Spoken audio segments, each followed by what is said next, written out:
A Polícia Civil fez a segunda fase de uma operação contra uma quadrilha responsável por furtos de equipamentos eletrônicos em grandes empresas atacadistas. O repórter Gabriel Rodrigues tem os detalhes ao vivo. Tem algum resultado já dessa operação, Gabriel? Bem-vindo, boa tarde. Temos sim, viu, Lair? Boa tarde para você, para quem está acompanhando o nosso Balanço Geral Minas. A operação, que está só na segunda fase, como você bem falou, já foi concluída aí com a prisão de 3 pessoas. Tem mais um mandado de prisão em aberto, itens apreendidos. Mas o que chama ainda mais atenção nessa história é a forma como essa organização criminosa, que tem atuação em diversos estados do país e já causou prejuízos milionários, agia. Eu estou falando de um pedacinho de papel. Agora, como que uma potência dessa agia com um pedaço de papel é que o delegado Gustavo Barleta, que está aqui do meu lado, vai explicar e também responder essas outras perguntas sobre a investigação. Doutor, boa tarde para o senhor. Falando especificamente sobre esse pedaço de papel, explica para a gente como é que ele era utilizado para cometer o crime. Boa tarde a todos. Sim, esses criminosos, eles se valiam de um expediente muito exclusivo, vamos dizer. Eles iam até, né, eles vão, na verdade, a gente acredita que eles já estão até trabalhando, entre aspas, até hoje. Eles vão até os alvos que eles escolhem e lá eles desligam, né, as luzes que fazem o abastecimento elétrico, os locais, e então colocam um pedaço de papel na portaria. De forma que eles passam, então, algumas horas depois e percebem se aquele pedaço de papel está no mesmo local, eles concretizam a atividade criminosa. Mas se aquele pedaço de papel já não está mais, eles simplesmente desistem e vão embora. Justamente porque eles entendem que se ele não está no local é porque alguém já entrou na empresa e eles desistem da ação criminosa. Quais são os alvos principais? O que é o interesse desse grupo aí em realizar os furtos e roubos? As nossas investigações demonstram que eles têm muito interesse no ramo de segurança eletrônica, né? Câmeras, portarias eletrônicas e todo esse material que é utilizado por empresas, né? por residências, por condomínios, na segurança patrimonial ali do local. Doutor, já a gente vai começar a falar um pouco sobre essas prisões e também sobre as apreensões, mas a gente aproveita para falar sobre outros casos que seriam investigados dessa mesma quadrilha, dessa organização criminosa, praticados não só em BH e em Minas Gerais, mas também em outros estados do país. Um desses casos a gente mostrou no comecinho do ano, a gente veio até o DEPATRE para poder ouvir um pouco mais essa história. Eu queria que o senhor relembrasse, porque é daí que tem início essa investigação aqui em Minas Gerais, né?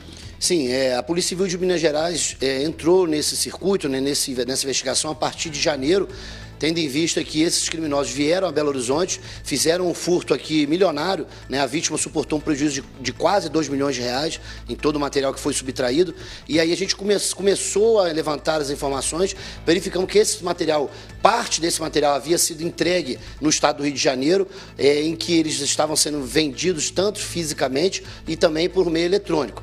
De forma que conseguimos, após as buscas e apreensões realizadas naquele local, com autorização da Justiça de Minas Gerais, prender em flagrante 2 pessoas. Em decorrência dos materiais apreendidos naquele momento, a gente então deflagrou na semana passada a segunda fase, em que a gente considera que também outros receptadores foram presos, dentre eles 3 receptadores e um ainda está foragido, a gente não conseguiu localizá-lo. Vamos falar um pouco sobre essa fase, então. Prisões em Santos e Itacoaxetuba e também na região sul do país. Eu queria entender um pouco mais sobre como é que foram aí essas prisões, o que cada um fazia. Sim, a quadrilha, né, investigada, né, os criminosos investigados, o que tudo indica, todos eles são oriundos do estado de São Paulo, de forma que as investigações se concentram naquela localidade. Mas verificamos que uma dessas pessoas investigadas estava morando na cidade de Balneário Camboriú. E então fomos até o local e conseguimos efetuar a sua prisão também. Já na cidade de Santos, acreditamos que é o preso mais importante, mais interessante até o da investigação, porque ele tem muita informação realmente, ele já assumiu a prática criminosa da receptação desses materiais e agora nós vamos realizar a sua oitiva e também analisar os materiais que foram apreendidos com ele. Já na cidade de Itacoaquecetuba, o preso trata-se de uma pessoa que tem uma empresa de transporte e ele alega que não tinha conhecimento dos fatos e que ele somente transportava os materiais a pedido do preso de Santos e que ele, inclusive, apresentava notas fiscais desses materiais. Então, todas essas alegações serão analisadas para que a Polícia Civil tenha certeza de quem realmente tem participação ou de quem, porventura, eventualmente, possa ter sido envolvido por esses criminosos. Quem está acompanhando o Balanço Geral agora está vendo algumas imagens aí dessa operação. O pessoal do DEPATRE aqui de BH foi até esses pontos, o doutor foi pessoalmente até um deles ali para poder fazer essa investigação e realizar também o cumprimento dos mandados de prisão.